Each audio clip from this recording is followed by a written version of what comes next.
Olá, bem-vindo ao canal Falando Francamente, francamente com K, que é mais fácil de achar. Quero falar aí um trabalho interessante sobre utilização de BCA, uma relação do BCA com a tirosina, com um marcador da atividade, que ele chama de, eu vou explicar, tá? Hipermetabólica da massa muscular. Então, basicamente, a ideia é o seguinte, né? Eh, ele quer produzir nesse trabalho aí um marcador que esteja relacionado com a massa, o grau de massa muscular, a hiperatividade. Eu vou explicar, vocês vão entender. Então, assim, ó, significância da taxa de BCAA para a tirosina, desculpa, significância da avaliação da taxa BCA de tirosina em atletas com alta massa muscular. Então, eu vou falar, vocês vão entender aí o princípio. Então, ele começa a falar do BCA, né, que ele é fundamental para o exercício, não só porque, como a gente sabe, uma questão proteica, mas também como fonte de energia. Lógico que a gente sabe que exercício mais prolongado, associado a carboidrato, né? Então, pode fornecer energia. Está envolvido com o metabolismo proteico, em função daquela a capacidade da leucina tem de ativar a mTOR, comentando que a mTOR, para ser ativada a leucina, depende de uma elevada concentração de leucina circulante. Fala também que tem estudos aí, né, da suplementação de BCA, reduzindo o dano muscular e degradação proteica do exercício. Inclusive, até o Saldanha, meu amigo Marcelo Saldanha Ock, me convidou uma época para a gente participar de um estudo, onde realmente a gente fez isso, né? Promoveu, era um de mestrado dele, promoveu microlesão muscular no peitoral dos participantes do estudo. Depois a gente avaliou marcadores indiretos de dano muscular e queria ver se recuperava a força e o dano. A força não recuperou, esse trabalho está para publicar, já publicou um, depois a gente fizemos arginina, BCA e HM-beta. Acho que do BCA está na revista. De modo geral, todos eles mostraram que esses compostos eles ajudam na minimização tanto da dor, né, pelas medidas de palpação que a gente fez, como marcador creatina quinase, hemoglobina, etc. lá, mas não recuperava a força. Mas enfim, então tem esses estudos mesmo, né? E aí, de modo geral, tanto a diminuição do BCA para o exercício, ele comenta, como a suplementação faz com que em poucas horas isso volte ao normal, a concentração e repouso. Aí ele fala que o aumento da relação da massa muscular e do metabolismo proteico, incluindo o BCA circulante, não está bem entendido. Então ele fala assim que qual que é a relação que existe entre a massa muscular, o metabolismo proteico e esse BCA, né? Como é que o BCA funciona no indivíduo em termos de quantidade de massa muscular, qual que é o efeito desse BCA? Aí ele começa a falar, por exemplo, né, que, por exemplo, o músculo tem uma atividade que é influenciada, por exemplo, por hormônios da tiroide, né? Então, esses hormônios da tiroide aí tem a ver com o aumento da massa muscular, com o aumento da atividade muscular, por exemplo, aumento do consumo de oxigênio, aumento da taxa metabólica, aumento do uso de UCP3. Mas qual que é a relação desses hormônios tiroidianos e BCA? Então, na verdade, assim, ele quer, primeiro, ele começa a falar que tem estudos, né, que em pessoas que têm falência hepática, problema hepático, então, calma que vocês vão entender toda a confusão. Ele fala que em pessoas que têm falência hepática, né, então, geralmente você encontra um desbalanço entre aminoácidos aromáticos, como a tirosina e a fenilalanina, e BCA. Por quê? Porque esses pacientes aí que estão com problemas hepáticos, por exemplo, cirrose, um tumor, o fígado para de metabolizar adequadamente a tirosina e a fenilalanina, enquanto que o músculo começa a ter uma alteração do seu metabolismo, porque as pessoas começam a ter uma, vamos dizer assim, uma perda, uma sarcopenia. Então ele fala que assim, né, elevada concentração de aminoácidos aromáticos e diminuição da concentração de BCA. Então você pega nesses pacientes, você vê um desbalanço neles. Qual que é o desbalanço? O BCA cai, porque geralmente estão perdendo massa, e como está tendo uma metabolização alterada lá do fígado, os de cadeia, os aromáticos, né, como a tirosina e a fenilina, aumentam em relação a ele. Então, esse é um índice que ele fala, né? Aí ele fala que a causa do desbalanço poderia ser o aumentado metabolismo do BCA, porque eles estão perdendo massa, e a diminuição do metabolismo do fígado. Então, mesmo que o fígado não esteja metabolizando, o BCA está caindo, essa relação se altera. Inclusive, ele comenta, olha que interessante, que existe um índice chamado taxa de Fisher, que é produzida essa relação, essa taxa, dividida a quantidade circulante de BCA por aminoácido. Então, essa taxa de Fisher é usada como um indicador do aminoácido de desbalanço de aminoácido plasmático entre pacientes com doenças do fígado. Tá? Então, vamos lá, que vocês vão entender. Então, olha só, vamos começar pela questão aí. Quando você pega, por exemplo, pacientes do fígado, né, hepáticos, você tem um desbalanço entre aromáticos e BCA, porque o BCA começa a diminuir e o aromático, mesmo que não seja metabolizado, aumenta relativamente, e isso aí tem, esse índice é visto, por exemplo, no negócio chamado, essa taxa, no negócio chamado índice de Fischer. A grande questão do trabalho é que ele propõe que atletas também tenham um desbalanço de aminoácidos, mas por um mecanismo diferente. Enquanto as pessoas com doença hepática têm isso, porque os aromáticos vão ter uma falta de metabolização no fígado e o BCA está sendo muito metabolizado, está perdendo por causa da sarcopenia, tem esse desequilíbrio, no atleta seria diferente. No atleta, ele começa a procurar um desbalanço, porque quando eles têm muita massa muscular, eles estariam tendo uma maior utilização desses aminoácidos, né? Estariam tendo esses aminoácidos, vamos dizer assim, sendo alterados. Então, ele propõe aqui, ele faz uma relação, né, entre do aminoácido e a tirosina, tá? Então, o Fischer é feito com BCAA e aminoácidos aromáticos, vários ali, só que ele fala que o problema é que eles vão usar, ou tem que usar uma cromatografia de pressão líquida e o espectrômetro de massa, que isso não está em todo laboratório. Mas nos hospitais, onde você precisa fazer esses índices aí, né, ele usa o Fischer, e o Fischer dá para fazer com os aparelhinhos que tem no hospital. Então, ele propõe essa relação, ele propõe um índice que ele chama de serum BCA to tyrosine ratio, quer dizer, taxa de BCA para tirosina, então ele abrevia em inglês como BTR, e aí a hipótese do trabalho, ele fala que os atletas vão ter esse BTR alterado em relação às pessoas normais. Mas por quê? Porque lá no paciente a questão é fígado alterado e perda de massa. Nesse caso, o índice de tirosina para BCA vai estar alterado, né? Então BCA dividido por vai estar alterado, porque os atletas vão estar usando muito desse BCA, vão ter muita presença desse BCA em relação à tirosina. Tá? Então ele pode se detectar em aparelho de hospital, a hipótese dele, atletas com função hepática preservada apresentarão um desbalanço devido ao nível excessivo de massa muscular. Então, teria bastante um hipermetabolismo do BCA, porque tem bastante massa metabólica, né? Então, eles investigaram a associação entre o BTR sérico, que é a relação do BCA para a tirosina, versus, né, em comparação com isso da massa muscular, em atletas japoneses. Na verdade, jovens japoneses, sendo uma parte deles atletas, eles usaram wrestling, caras com massa muscular e controle, né? E aí a ideia era verificar se no fim das contas esse BTR, esse índice do BCA para tirosina, pode servir como um marcador de muscularidade, né, nesses atletas. Então, eles usam lá 111 atletas japoneses, tá? 70 sendo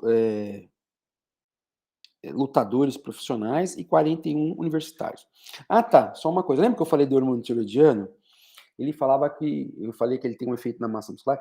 Então eles fazem também uma taxa de hormônio tiroidiano para ver se o hormônio tiroidiano tem algum papel nesse metabolismo, já que se sabe pouco do metabolismo deles na musculatura, e tem alguns indícios que ele estaria mexendo com o metabolismo de BCA, tá? Então vocês vão ver que vai ter aí uma dosagem de hormônio tiroidiano também, tá? E de outras proteínas. Então, eles foram lá, pegaram os atletas, né? E dividiram esses atletas, os controles em quartis, né? Partindo daquele quartil que tinha menos massa até o que tinha mais, e foram avaliando isso, tá? Então, meio complexo, mas a moral da história vamos começar lá. Existe um índice clínico que indica que pessoas que têm problemas hepáticos vão ter um desbalanço entre a aminoácido cadeia ramificada e aminoácidos aromáticos.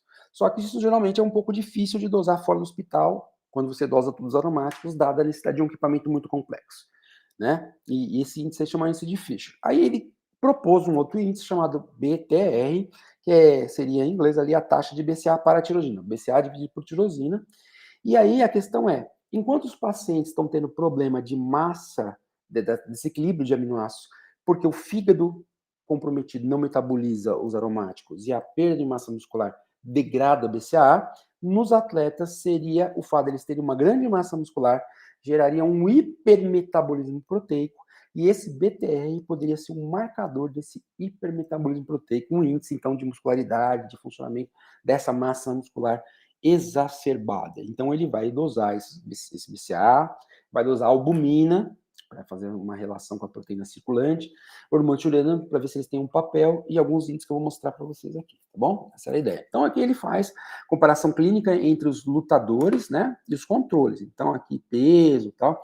E aí ele vai mostrar, deu significância no IMC, então os atletas têm IMC maior, são mais musculosos, né, inclusive aqui tem aqui o SMI, que é o Skeletal Muscle Index, né, se você for reparar aqui, dá significante, e o índice de massa muscular do atleta é maior. Outra coisa que é maior é, albumina, né, os atletas têm menos albumina circulante, lembra do uso da proteína? E aqui, quando ele faz o BTR, que é a relação do BCA para a tirosina, você vê que os atletas têm menor. Então, isso aqui está batendo já com um pouco da hipótese dele, tá? Aí ele dosa T3, T4, que eu falei, né? TSH, então, forma que é mais produzida, a forma biologicamente ativa, o hormônio que é o tiroestimulante, da hipófise, que libera, né?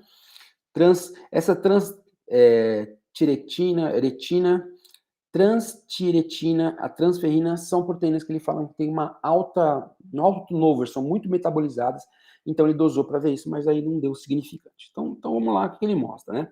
Ele mostra que quanto mais tá no quartil de indivíduos tem mais massa magra, tem menos albumina, que era o que batia ali, mas agora divide por quartil. A mesma coisa do índice de BCA para tirosina. E aí, isso aqui comparando com, né, uma comparação da albumina com o quartil de índice de massa muscular, tanto para a albumina como o índice que ele inventou lá. E aqui a albumina, ele faz aqui também, né, um indicador aqui uma curva, uma reta para correlação, mostrando aquilo que a gente mostrou, né? Quanto maior a massa aqui do cara, menor a albumina. Os pretinhos são os atletas e os branquinhos são os controles, tá? Os círculos aqui.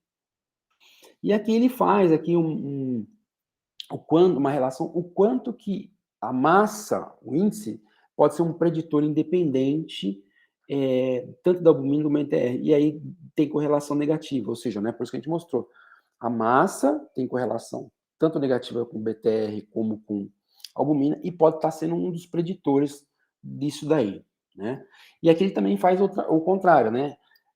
A preditor logaritmo independente do logaritmo da albumina e do BTR, fazendo uma regressão múltipla. Então, aqui ele mostra que a massa muscular heterolectina, né, podem estar sendo, vamos dizer assim, está sendo preditas, né, em função da albumina e em função do BTR, tá?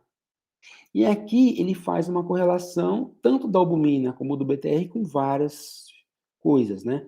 E aí, significante deu a massa, correlação negativa entre a albumina, e o BTR também dá negativo em relação à massa significante. As duas correlações negativas. E aqui você tem uma correlação negativa do BTR para o hormônio tiroidiano, o T3, né, triodotironina, e aí ele explica uma série de fatores dizendo que como é um preditor aí independente, uma correlação, que essa alteração muscular, né, da relação de BCA e tal, pode estar sendo, e com tirosina, pode ter um envolvimento, né, um envolvimento em termos de mecanismo do hormônio tiroidiano, do T3, tá? E aqui também a correlação entre albumina deu negativa, deu positiva, significante. E aqui ele faz, né, correlação da transtiretina, albumina com BTR e o BTR com T3, aqui mostrando correlações, né, desses daqui. Ele já estava aqui mostrando a correlação de espirma, e aqui ele está fazendo também de espirma, mas mostrando a albumina com a transiquitina, porque aqui estava mostrando a significância, mas em termos numéricos, que ele faz a tabela e que ele quer também identificar a questão dos controles em relação aos western, né? Eles costumam ter aqui menos albumina, e isso está correlacionado com essa proteína deles. Mesma coisa que a relação do BTR com a albumina e do BTR para o F3, né? Para o hormônio tiroidiano, o T3, né? Então, mostrando as correlações aqui, no caso é negativa, né? E essas duas aqui são positivas. Então, esses dados meio que comprovando, né, ou apoiando as ideias dele. Então, a ideia era de que atletas, partindo lá daquela evidência inicial clínica, e que se sabia pouco de BCA, que atletas teriam uma atividade atletas com bastante muscularidade, né, ele usa esse termo, muita isso, na massa muscular, teriam também um hipermetabolismo de aminoácidos, e que esse hipermetabolismo de aminoácidos, essa atividade de aminoácidos aumentada na musculatura, ela seria acusada, ela seria indicada, ela seria percebida com um índice, que é feito para a clínica e que pode estar sendo usado por esses atletas de grande massa muscular que eles usam o BTR. E aí ele passou fazendo essas correlações, tentando associar, e o trabalho associou a hipótese dele, né, a hipótese que nem eu falei lá, que os indivíduos que têm mais massa teriam essas alterações, e aí ele sugere que novos estudos têm que ser feitos para que esse índice, aí, a utilização desse índice possa realmente ser validada em indivíduos que têm grande massa muscular. Né? Então, achei bastante interessante isso, né? Porque a gente fala muito de BCA, massa muscular, aí você vê muito de, não presta para nada, não sei, mas é outra questão de hipertrofia, tal, etc., né? Outra discussão, outro vídeo. Mas aqui o BCA aparecendo como, dado o papel importante que ele tem de energia, da síntese proteica, que a gente falou lá, da ativação de mTOR, ou seja, dado o papel relevante que ele tem na massa magra, os caras aí estão sugerindo um papel dele correlacionado ao status da massa muscular em outro contexto, mais indivíduos saudáveis. Então, talvez aqui, né, então a gente fala, tem índice de testosterona, cortisol, índice disso, daquilo, talvez esse venha a ser, no futuro, um índice utilizado no esporte, na atividade física. É uma curiosidade interessante que vale a pena a gente acompanhar. Tá ok? Deixe seu like no vídeo, como eu sempre falo, chame seu amiguinho, idem, eu sempre falo. E é isso aí, comente, tá? E um abraço para vocês. Até o próximo vídeo. Tchau, tchau.